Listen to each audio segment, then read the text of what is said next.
Today we're going to be talking about gains. Equity gains. So, we're here in the main line of Philadelphia, out in the suburbs, and we've got this awesome house that my buddy Zach here has renovated. And we want to take you through everything in the process, from what did he buy it for, what did he put into it, how much is it worth now. And when Zach started, he didn't even know how to screw a floorboard in. He asked me how to use the drill with the screw. So Zach, you're gonna share with us, I guess, how did you do this, you know? Yeah, so really what I did was, obviously kind of nervous just going into it. I never worked on really anything renovation wise or, any handiwork in my life. So I kind of just got in the house and just went to work, Rob kind of helped me through it, with connections with people who would do plumbing and electric that I couldn't do. And the rest of it was me asking friends how to do stuff, like Rob, and then YouTube. I was just in here every day working and learning, and get into it, learn. Everyone doesn't know how to do it until they try. Yeah, I mean, did you feel pretty afraid? Were you nervous? Was it your first time? A little bit, yeah. You coming in here and at first you're like, what do I even do? Can I do this way? I don't know if this is the right way. And you're super scared to mess anything up, I mean, we all know people that want to do this, right? But they don't take the action steps. I mean, what do you think? Why do you think you take the action? I think it came down to I wanted it bad. You know what I mean? I wanted it bad. Yeah. The compelling future. Yeah, exactly. I wanted those equity gains. Yeah. We all love gains, baby. So this kitchen has been completely transformed. I mean, when we walked into this, there was a wall here, right? Yeah, exactly. So there was a wall, everything was sectioned off. It just made the house feel smaller, less open, obviously.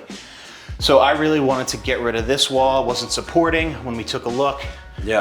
Of course, we got, the county approved structural change. Yeah. And, I took it down. I didn't know what I was doing. I was scared taking it down.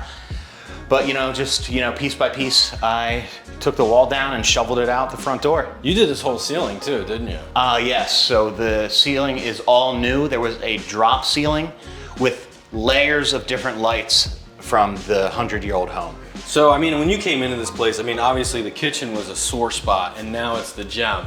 But the kitchen being the sore spot, so we're talking right now, we're in a 5-bedroom, we call twin house, which means it's attached on one side. So it's a 5-bedroom house on the main line, which is a great area outside the Philadelphia suburbs. This is an awesome town. So what were you able to pick this up for? So I got it for $320. What was it listed? Was it listed at what? $340, I think? $340, that's right, yeah. Yeah, and then you immediately appraised what? $360.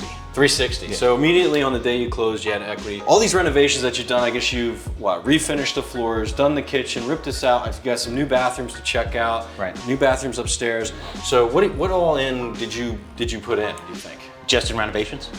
Yeah. I'd say probably about 45. 45. Okay. 45,000. Cool. And I know you're not quite done. How much more do you think you have to go? Not much. Just a few finishing things. Basically, I'd say paint.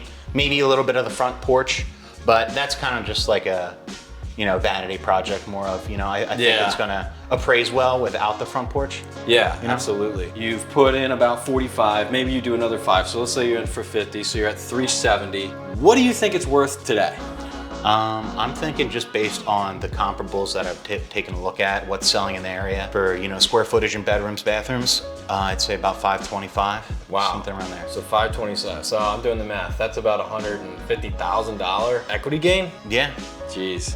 That's incredible. And how long did that take you? Really from start to, I'd say move-in ready, about 3 months, and then I kind of trickled in the rest of the work living in the home, which is of course a little harder being in the home because you can't just do whatever you want. This is a live-in flip, right? Yeah, a live-in flip. Yeah, so a live-in flip, for people who don't know, that's like when you buy a house, you're gonna live in it, but you're gonna renovate it and you're gonna get equity gains, Exactly. So, that's really what it's about, because we talked about this when we met, right? Because you were like, hey Rob, I want cash flow from an investment. And I'm like, no, you want money.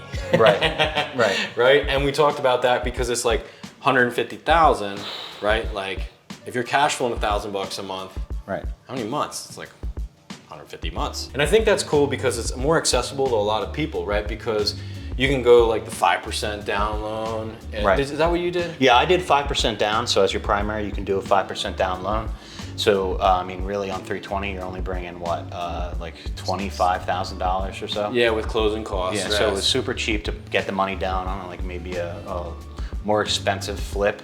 Yeah. Now I have all the space once it reappraises to get that money back. Yeah, and I mean, obviously 25 grand's a lot of money, right? But hey, you've invested 25,000, you invested another 45,000, and now you made 150. Right. And that's what we're talking about gains. I mean, like, that's a return on investment that's huge for people. I think, like, Especially in that amount of time. yeah, that amount, that's like life changing, right? Right. I mean, like, with this equity that you've built in the house, what are you gonna do with it? So my plan is access the equity that I just made in the house to basically just do this again. Awesome. Except that I'm gonna live here, of course. So my next move will be buy another property, probably similar value. I've been looking in the area, buy that, renovate it, and just repeat. So it's just, you do it once, you just repeat the cycle. You could do a couple of these a year, and how much money would that be? If you're getting 150, 200. It's something that I feel like people feel, wow, could I actually do this? And I mean, okay, we're making it sound so easy. So what were some of the problems that you really encountered along the way? I think the biggest problem for me was the lack of experience, of course, but maybe just understanding certain things and how they work. And I'd say sometimes finding, let's say, a contractor sometimes can be a challenge. You want someone reputable. I used a lot of people that you recommended me, which was a huge help, but some people I needed to go find on my own. So I'd say that was it. Yeah, it's always, I tell people when they do these projects, it's like, yeah, you're gonna be responsible. I mean, I know like there were some issues with like wiring that came up, right? Like, for people who don't know what knob and tube is, if you buy an old house in the Philly suburbs, you'll find out. Yes, right? I found out too, and that was the biggest unexpected expense that I ran into for sure. Yeah. Going into it, I wasn't thinking about rewiring the whole house. So when we did stumble upon the knob and tube, it was definitely like a shock, and I was like, man. It's gonna be expensive. So for people that don't know, knob and tube is a wiring that they used to use back in the day, and they literally they spaced off the wires with little knobs or tubes going through wood with ceramic, so it was kind of like holding it off, right? But it's really considered like a safety hazard nowadays. Right. So when you find it in these old houses, usually it's recommended to rip it out. Yeah, you got to rip it out, replace it so that you don't have that. You don't want to catch on fire. Exactly. You want to be safe. Number one rule of real estate, everybody, is do not die. That is my number one rule. Yeah, if you die, everything failed. So, I tried not to die. Yeah, all your gains go away, right? Exactly. Somebody else gets your gains. Exactly. Yeah, I think that's an important point. So, obviously you want to do things right. You want to cut corners in terms of things. So one of the things we'll check out a little bit later is what you did in the bathroom, which I really love because you went in this house, right? And the bathroom was yeah, tiny, especially for big guys like us, Yeah, it's, yeah. It's hard to move around in, you're in the shower, crunched up, Yeah. It was really tight. It was real tight. All right, cool. Well, we'll show people what you did to fix that problem. In every man's house, it's very important that you have a proper bathroom.